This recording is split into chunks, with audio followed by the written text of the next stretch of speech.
রোমে রৌদ্রোজ্জ্বল দিন, বাতাসে হালকা শীতের আভাস। যে জায়গাটাতে আছি তার চারপাশে চোখ ঘুরিয়ে সাবেক রোমান সাম্রাজ্যের এই রাজধানী শহরের অনেক স্থাপনা দেখে নেওয়া যায়। তারপর উঁচু এই জায়গাটিতে নিজের মনে গান গেয়ে যাওয়া শিল্পীর আরেকটি গান শুনে নেওয়া যায়।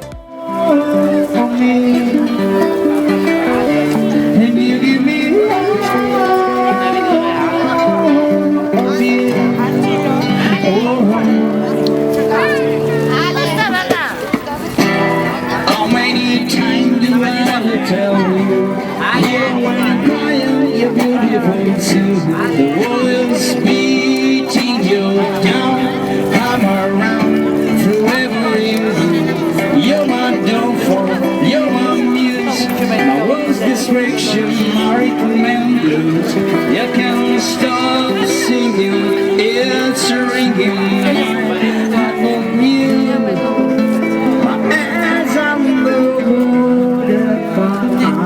breaking fire, you're prison down out of my mind.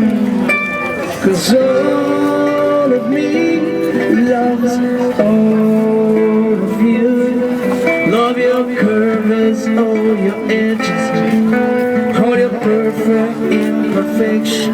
You give me all to me, I give my heart to you. You're my hand and my beginning, even when I'm losing, I'm winning. 'Cause I give you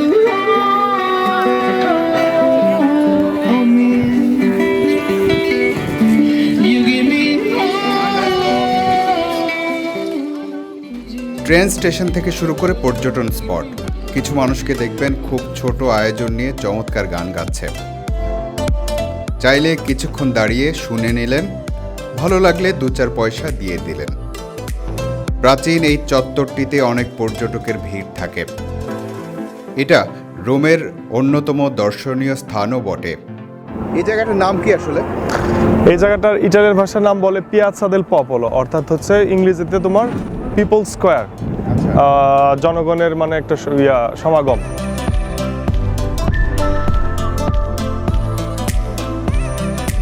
এটি রোমের অন্যতম বড় একটি চত্বর। একটা সময় উত্তর ইতালির বিভিন্ন স্থানে যাবার জন্য রাস্তা শুরু হতো এখান থেকে। সেই সময়টাতে যখন রেলপথ চালুই হয়নি, পর্যটকরা রোমের যে স্থানে এসে প্রথম পৌঁছাতো সেটি এই পিপল স্কোয়ার বা পিয়াজা দেল পপোলো। 1811 থেকে 1822 সালের মধ্যে এই চত্বর নির্মিত হয়। মানুষের ভিড় কেন থাকে? এখানে আসলে মানুষ আসে মানে একটু বিনোদন পেতে, বাট এটার যদি তুমি ইতিহাসটা দেখো তাহলে খুব করুণ ইতিহাস এখানে। সেটা হচ্ছে যে আজকের থেকে তোমার হাজার হাজার বছর আগে এই স্কোয়ারে এখানে তোমার এই ক্রিমিনালদের ফাঁসি দেওয়া হতো জনসম্মুখে। এই হচ্ছে এটার হিস্টোরি। টুরিস্ট যারা আছে তারা বেশিরভাগই মনে হয় জানে না, এমনি না এখন জানে না, এখন হচ্ছে এটা বিনোদনের কেন্দ্র হয়ে গেছে আর কি। আচ্ছা, কিন্তু তার পিছনের গল্পটা করুন। লিটনের কথার সূত্র ধরে বলতে চাই, এই চত্বরের শেষ মৃত্যুদণ্ড কার্যকর করা হয় 1826 সালে।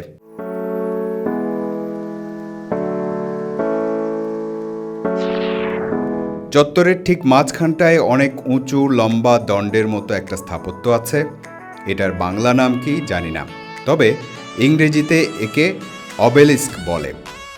এটা মূলত মিশরীয়দের স্থাপত্য। ইতিহাস বলছে মিশরের প্রাচীন শহর হেলিওপলিস থেকে এটি আনা হয়। সব হিসাব নিকাশে এটি রোমের দ্বিতীয় প্রাচীন এবং সবচেয়ে লম্বা ওবেলিস্ক। চত্বরে জড়ো হওয়া পর্যটকরা যে যার মতো সময় উপভোগ করছে। হঠাৎ করে ভূত দেখার মতো মাইকেল জ্যাকসনকে দেখলাম কয়েকজনের সাথে গল্প করছে। আচ্ছা লিটন, মাইকেল জ্যাকসন তো মারা গেছে না? কেন, তোমার কি কোনো সন্দেহ আছে? কিন্তু আমার এখানে এসে তো সন্দেহই লাগছে যে আসলেই মাইকেল জ্যাকসন মারা গেছে কিনা।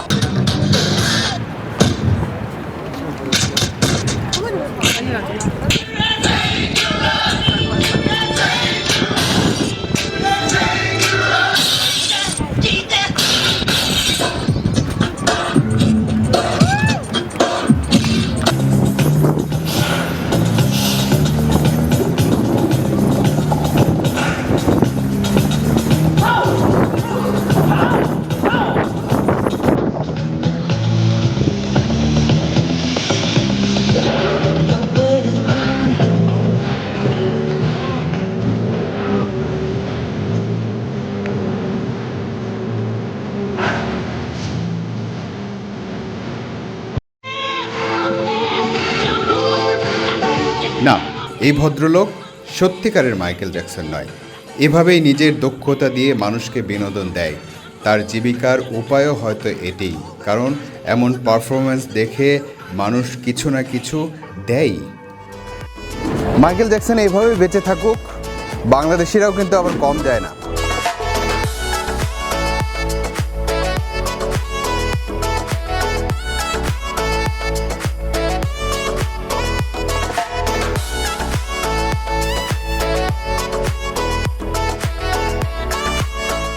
আমার নাম রাশেদুল হাসান, মানিকগঞ্জ জেলা সিঙ্গার থানা।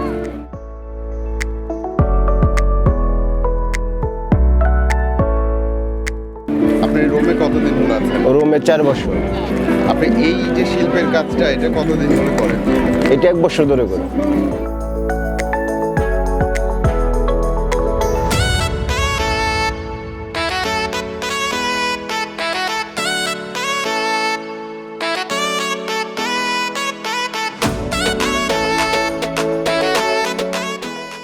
এটা আপনার এসের এক ইতালিয়ান থেকে শিখছে আর কি।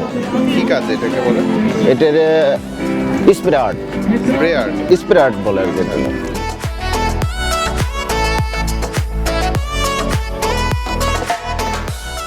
রোম শহরের যে মানে ঐতিহ্যবাহীর চিত্রগুলো আছে, যেমন কুলোসিও, ভ্যাটিকান সিটি, পিরামিড, এইসব সিনারি, কিছু সিনারি।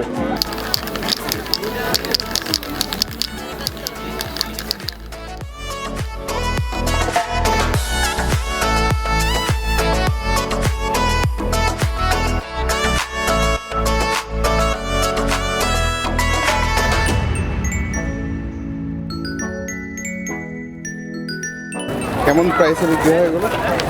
এগুলো আমরা এক একটা 10 টাকা করে বিক্রি করি। 10 ইউরো। 10 ইউরো। আচ্ছা আচ্ছা। তো অন্য কাজ বাদ দিয়ে এই কাজটা কিভাবে আপনি অ্যাডজাস্ট করলেন নিজের সাথে? অন্য কাজ আমি করি, অন্য একটা কাজ করি, তারপর ওইটা পাশাপাশি এটা আমার ভালো লাগছে। আমি টুরিস্ট পয়েন্টে যখন আসি ওদের ব্যবসা দেখে আমার এটা আগ্রহ যাচ্ছে।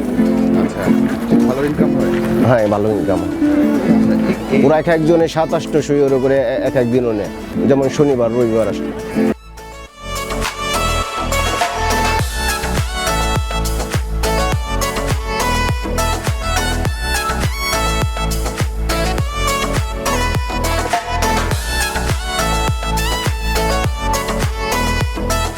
ওরা এগুলো দেখতেও পছন্দ করে এবং নিতে মানে কিনে নিতে ওরা পছন্দ করে। ওরা অনেক ভালোবাসে ছবি নিয়ে।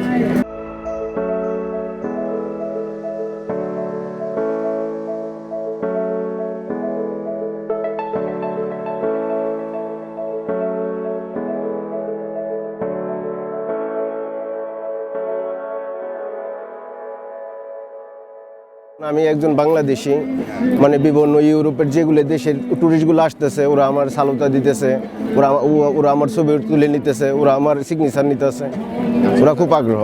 তাহলে তো আপনি মোটামুটি হ্যাঁ। গর্ববোধ করেন। হ্যাঁ, গর্ববোধ করি, ভালো লাগে।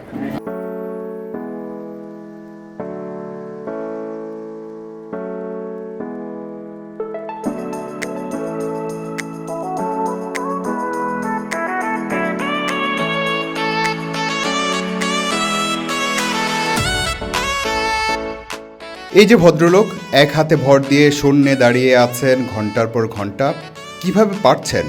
এটা এক আশ্চর্য বিষয়।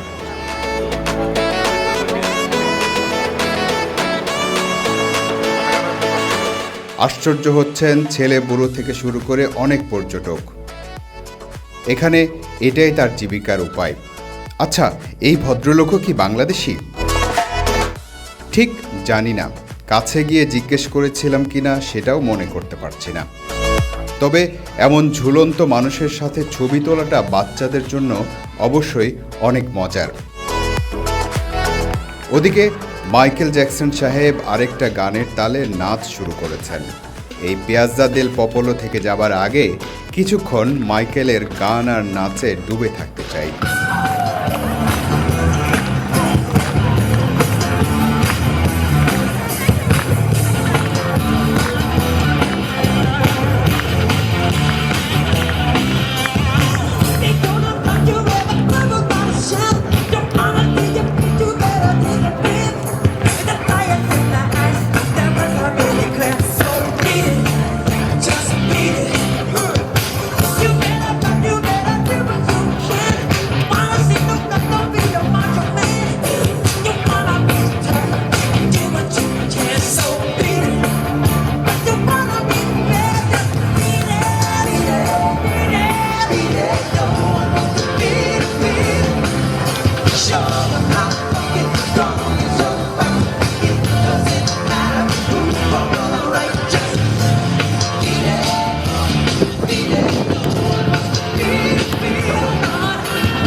তারপর শেষ কথা হলো, পরামর্শ থাকলে মন্তব্য করুন, ভালো লাগলে শেয়ার করুন, আর সাবস্ক্রাইব করার জন্য আগাম ধন্যবাদ।